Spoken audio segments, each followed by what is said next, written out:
Halo semuanya dan selamat datang kembali di sesi bedah materi kita. Oke, hari ini kita bakal seru-seruan sedikit. Bayangin kita ini adalah detektif yang lagi investigasi kasus. Target kita, bab 2 dari buku matematika kalian yang ngebahas soal sistem persamaan linear 3 variabel atau yang lebih sering kita panggil SPLTV. Bayangin ya, ini tuh bukan sekedar deretan angka atau huruf membosankan di atas kertas, tapi ini beneran metode investigasi untuk mecahin kode rahasia di dunia nyata. Keren kan? Coba deh kalian pikirin sejenak. Pernah nggak sih kalian ada di situasi, dapat total tagihan belanja, barangnya macam-macam, kondisinya acak, terus kalian disuruh nyari tahu harga satuan persisnya berapa? Kedengarannya mustahil ya? Nah, disinilah keajaiban matematika itu bekerja.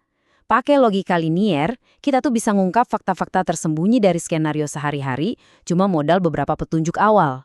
Biar gampang naklukin teka-teki ini dia peta konsep kita hari ini.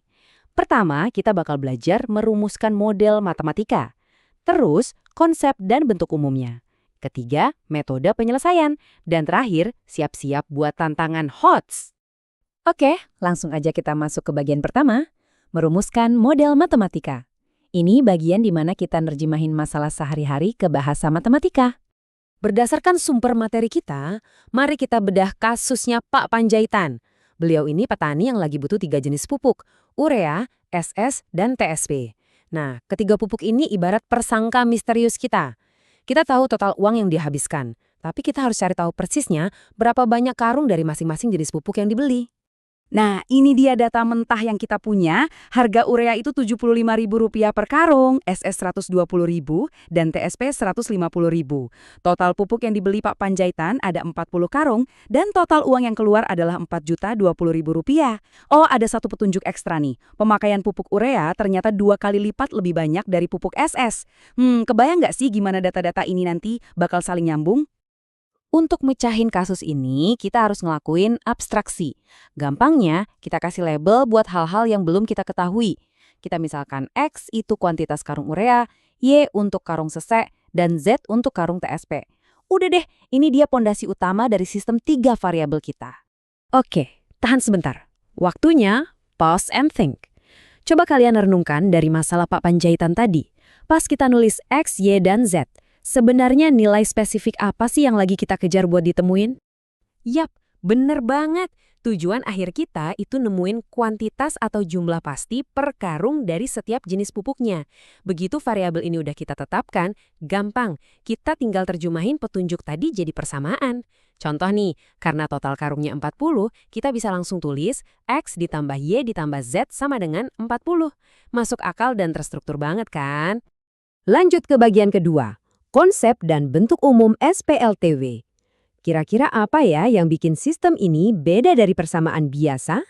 Kunci utamanya ada di kata saling terkait.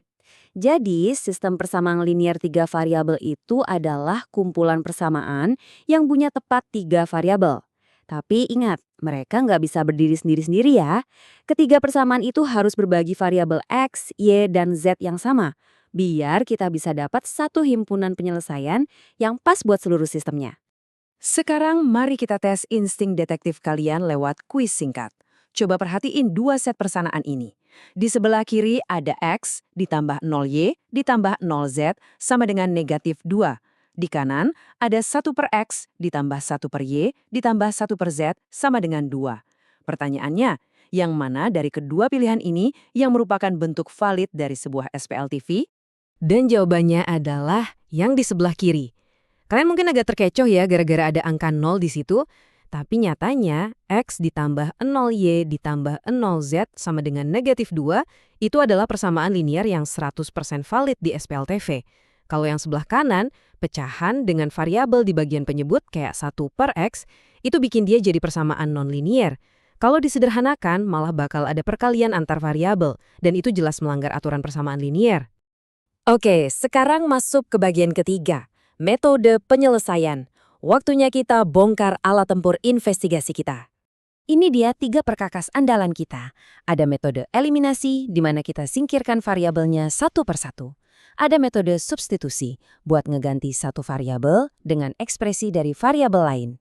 Dan yang paling sering jadi primadona karena efisien banget, itu metode campuran, yaitu gabungan antara eliminasi dan substitusi.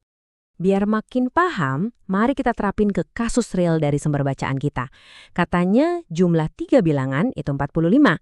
Bilangan pertama ditambah 4 sama dengan bilangan kedua. Terus, bilangan ketiga dikurangi 17 sama dengan bilangan pertama.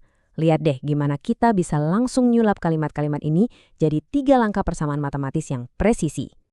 Waktunya pause and think yang kedua. Ingat, detektif yang jago itu selalu ngamati petunjuk sebelum asal ngitung membabi buta. Coba lihat ketiga persamaan ini baik-baik. Menurut kalian, mana yang ngasih jalan pintas paling cepat buat disubstitusi? Cerdas banget. Jawabannya adalah kita ubah Y dan Z ke dalam bentuk X. Kalau kalian jeli, langkah 2 itu udah ngasih tahu kalau Y itu sama aja dengan X ditambah 4, Nah, di langkah 3, kalau kita pindahin negatif 17-nya, kita dapat Z itu sama dengan X ditambah 17. Gampang kan? Jadi, poin krusialnya adalah masukin semua info ini ke persamaan pertama. Coba ikutin alurnya ya. Kita ganti Y dengan X ditambah 4, terus Z kita ganti dengan X ditambah 17. Persamaan awal yang tadinya X tambah Y tambah Z sama dengan 45, sekarang berubah jadi panjang nih. X ditambah X ditambah 4 ditambah X ditambah 17 sama dengan 45. Kumpulin semua X-nya, kita dapat 3X. Gabungin angka-angkanya, jadi 21. Tinggal kurangin 45 dengan 21 dan hasilnya 3X sama dengan 24. Dan boom, misteri terpecahkan. Kalau 3X itu 24, otomatis X nilainya 8. Terus kalau X-nya 8, berarti Y itu 8 ditambah 4, hasilnya 12. Dan Z, tinggal 8 ditambah 17, yaitu 25. Wah bayangin, cuma dengan ngikutin langkah terstruktur, kita bisa ngerubah teka-teki rumit jadi deretan angka pasti yang jelas banget. Asli, ini sih yang bikin aljabar kerasa memuaskan banget. Karena materi intinya udah beres, kurang afdol rasanya kalau nggak ada tes ketajaman nalar. Mari masuk ke segmen terakhir kita, tantangan HOTS atau Higher Order Thinking Skills.